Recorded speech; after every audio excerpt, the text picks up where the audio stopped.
Masayang bati mga Ophirians! Nandito ulit tayo para simulan ang paglalahad tungkol sa pinakahihintay ng mga Pilipino, ang Pison River. Simulan nating ipunin ang mga mahahalagang impormasyon mula sa National Museum of Natural History. Pasyal po tayo ng konti. Kapag pumunta po kayo sa museum, siguradong mapapansin nyo ang isang depiction ng Tree of Life sa fasad ng museum. Alam niyo po ba na sa buong mundo, Pilipinas lang ang nagdambana ng Tree of Life sa isang Museum of Natural History? Hindi po natin sinasabi na yan ang palatandaan na hinahanap natin dahil yan po ay isang work of art. Subalit, yan ay isang pagpaparamdam na may kaugnayan ang lupain ng mga Pilipino sa creation. Meron po tayong isang artifact sa museum na magpapatunay na ang sibilisasyon ng lupain natin ay may kaugnayan nga sa Tree of Life. Ibig sabihin, may kaugnayan din ang lugar natin sa Garden of Eden, Pison River, at higit sa lahat, kina Adam and Eve. Tingnan natin ang isang artifact, ito yung Maitom Burial Jar. Kapag tingnan po natin ng malapitan, ang Maitom Burial Jar ay may freehand painting ng Tree of Life at cloud motif. Ito na daw ang pinakaunang artifact na may cloud motif ayon sa National Museum. Tingnan naman natin ang isa pang material. Ito yung Beatus Mapamundi na iginuhit ng isang Spanish monk na si Saint Beatus of Laibana, circa 730 hanggang circa 800. Sa gawing itaas ay inikutan natin si Adam and Eve na nakaposisyon sa eastern part of Asia. Isang mas malinaw na rendisyon ng mapa na yan ang matatagpuan sa Biblioteca Nazionale Universitaria, Turin, Italy. Huwag po kayong malilito sa orientation ng mga mapang ito. Ang mga medieval maps ay oriented to the east, kaya ang nasa itaas ay ang east at hindi po ang north.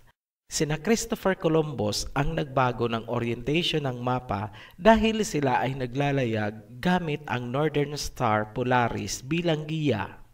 Pansinin, sa bandang uluhan ni Adam and Eve nakasulat ang Chryse and Argyre na ang ibig sabihin ay gold and silver. Ang kahulugan ng ilustrasyon ay nakatira daw sina Adam and Eve sa eastern part of Asia sa isang lupain ng gold at silver. Kung pagsasamahin natin ang mga impormasyon mula sa Maitom Burial Jar at Beatus Mapamundi, malinaw ang mensahe na sina Adam and Eve ay nakatira sa dulong silangan ng Asya sa isang lupain ng ginto at pilak.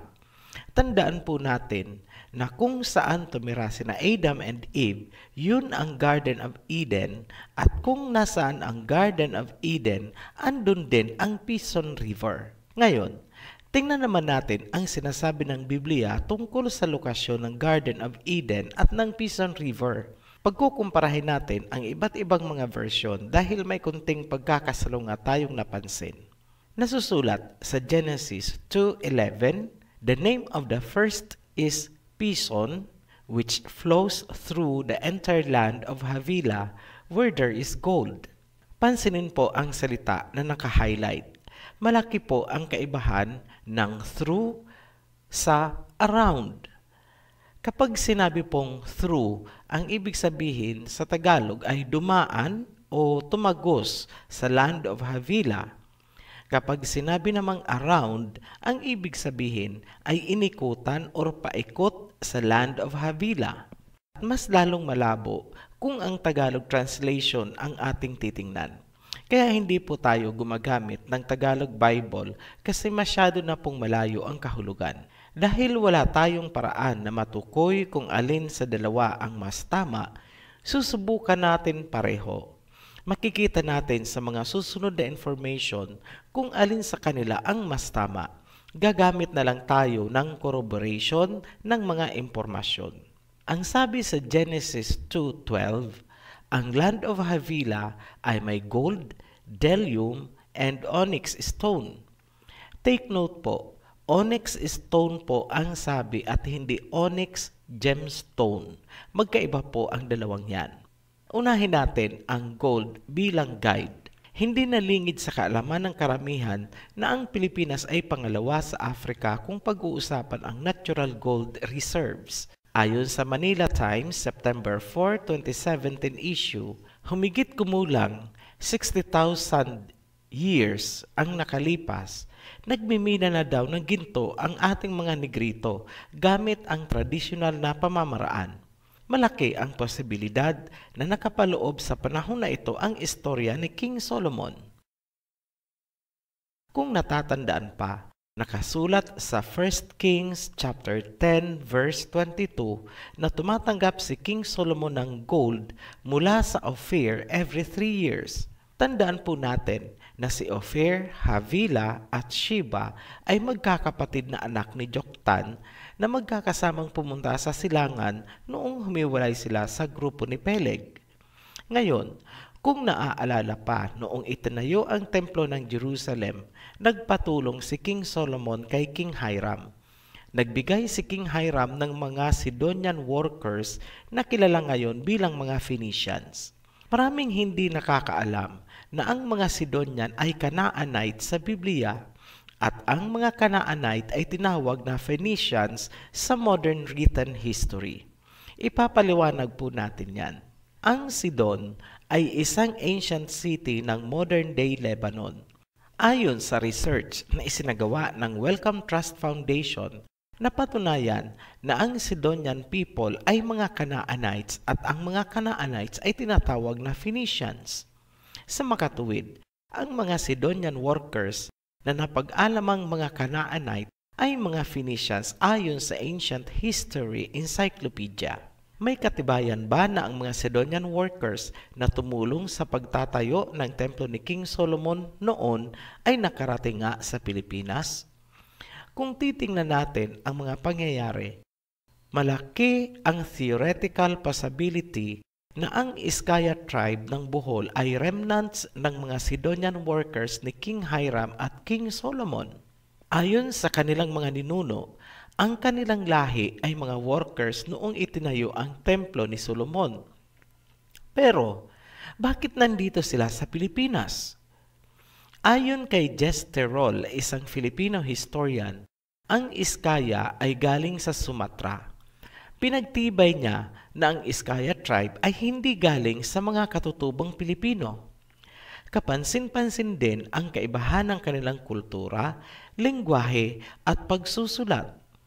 Dahil sa sinabi ni Jesterol na hindi katutubo ng Pilipinas ang Iskaya tribe, lalong lumakas ang posibilidad na sila nga ay mga Canaanite or Sidonian workers na pumunta dito noong itinayo ang templo ni King Solomon para kumuha ng mga materyales. Ayon sa Biblia, ang mga tao ni King Solomon ay nanggaling sa seaport ng Ezion Geber at sila ay pumunta sa Parvaim. Ang salitang Parvaim ay galing sa Sanskrit word na purva na ang ibig sabihin ay east or orient. Kung titingnan natin sa mapa, galing tayo sa seaport ng Ezion Geber, papuntang Orient, dadaanan natin ang India. Pwedeng pumasok sa Ganges River na mas ligtas na daanan at paglabas ay Sumatra na. Kaya naaayon at natutugma pa rin ang sinabi ni Gesterol. Ngunit, dahil sa impormasyon na ang Iskaya ay mga trabahador ng templo ni King Solomon, lumalabas na hindi talaga sila taga Sumatra. Ang kanilang pinanggalingan ay mas malayo pa at yun ay Israel at Canaan. Sasabihin nyo, ito ay isang espekulasyon ni Ophirian. Ngunit kahit sinong tao na may matalas na logic, makikita niya ang napakalaking posibilidad na ating ipinapakita. Nasa pagtatalakay pa rin tayo ng gold ng lupaing ito bilang isa sa pagpapatunay na ang ginto ng Pilipinas ang tinutukoy sa Genesis bilang marker ng Land of Havilah. Tingnan natin ang kasaysayan ng Pilipinas na may kaugnayan sa ginto. Ayon kay Antonio Pigafetta, Italian chronicler ni Magellan, saganang-sagana daw ang ginto sa lupa mula Luzon, Visayas at Mindanao. Hindi nakapagtataka kung bakit ang mga ninuno natin ay may naglalakihang alahas na ginto kahit ang mga nasa pinakamababang antas ng lipunan. Ang sinasabi ni Pigafetta ay sumusuporta din sa Torin Beatus Mapamundi. Ang mga ninuno natin ay ipinakita sa Boxer Codex na nakasuot ng naglalakihang gintong alahas. Kasalukuyang nakalagak ang Boxer Codex sa Lilly Library ng University of Indiana, Bloomington. Isang pagpapatunay sa sinabi ng Boxer Codex ay ang Surigao Treasure na kasalukuyang nakalagak naman sa Ayala Museum. Sobrang madami pong materyales tungkol sa ginto ang lupaing ito. Hindi na po natin ilalagay lahat dahil ang focus natin ay ang Pison River. Pag-uusapan naman natin ang Delium. Ito ay isang kontrobersyal na salita dahil sa magkakaibang pakaintindi o pagpapakahulugan kung ano talaga ang Delium.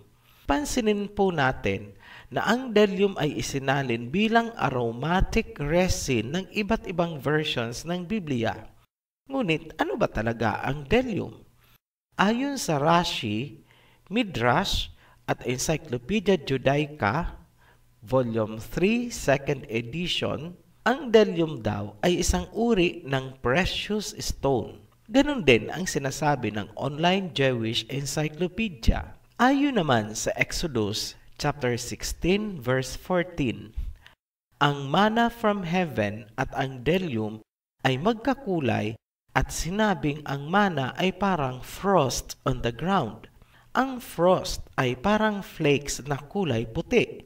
Ang sukat naman ng frost ay parang coriander seed ayon sa Numbers 11 verse 7. Ibig sabihin, ang Delium ay kulay puti na kasing laki at kasing hugis ng coriander seed. Ang paglalarawan na yan ay tumutugma sa karaniwang kulay, hugis at laki ng perlas. Ayon kay Saadia Ben Yosef Gaon, isang Jewish philosopher, ang Delium ay pearl, sa Tagalog, perlas. Marahil ay alam ng ama na darating ang panahon na magkakaroon ng mga synthetic pearls ang ibang bansa, kaya inihanda ng kalikasan na magkaroon ang Pilipinas ng hindi pangkaraniwan at hindi mapapantayang Delium.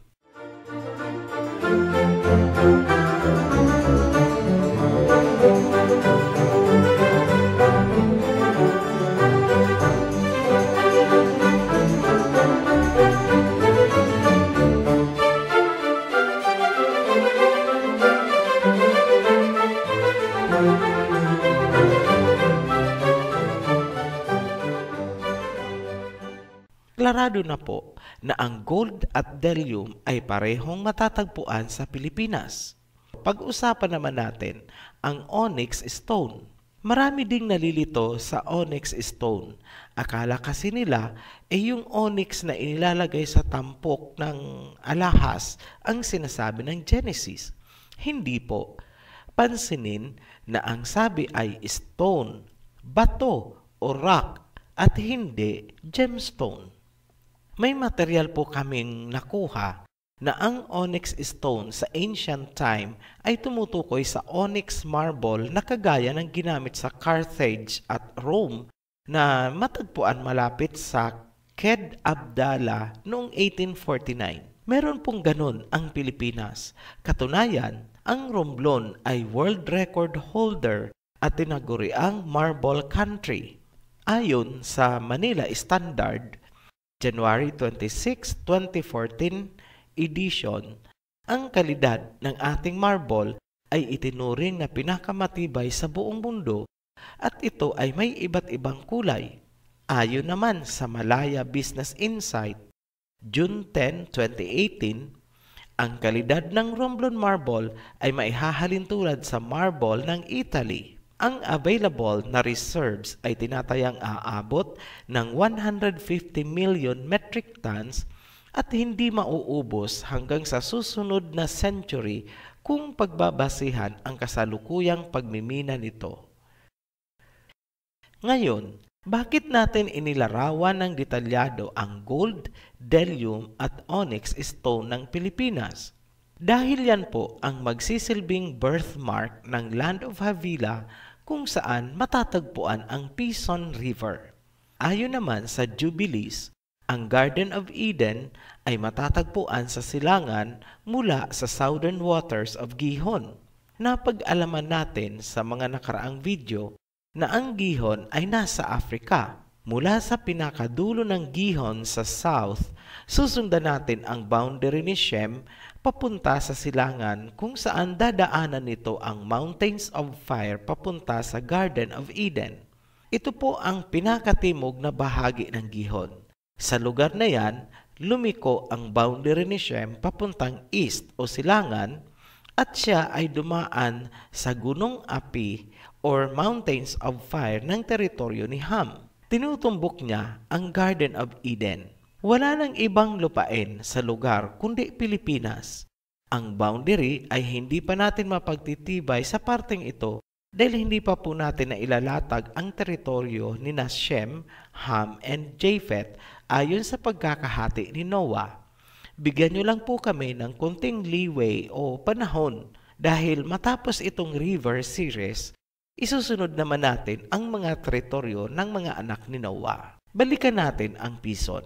Hindi natin ito maa-appreciate ng mabuti kung hindi natin ibabalik sa dating anyo ang isang bahagi sa pagitan ng North Pole at Pacific Ocean. Yan ang Bering Strait. Bago pa tumaas ang sea level, ang lupain ng Russia at Amerika ay magkarugtong. Ngunit dahil sa pagtaas ng sea level, ang land bridge na nagdurugtong sa kanila ay natabunan na ng tubig at naging tagusan na ang Arctic at Pacific Ocean. Sa makatuwid, noong mababa pa ang sea level, sarado pa ang Bering Strait at ang tubig ng Arctic Ocean at Pacific Ocean ay hindi naghahalo. Ang tanging daan papunta sa Arctic Ocean sa North Pole ay sa pagitan lamang ng Europe at Canada. More specific, sa Norwegian Sea. Sa ating pagbabalik, sisimulan na po nating i-plotting ang Pison River.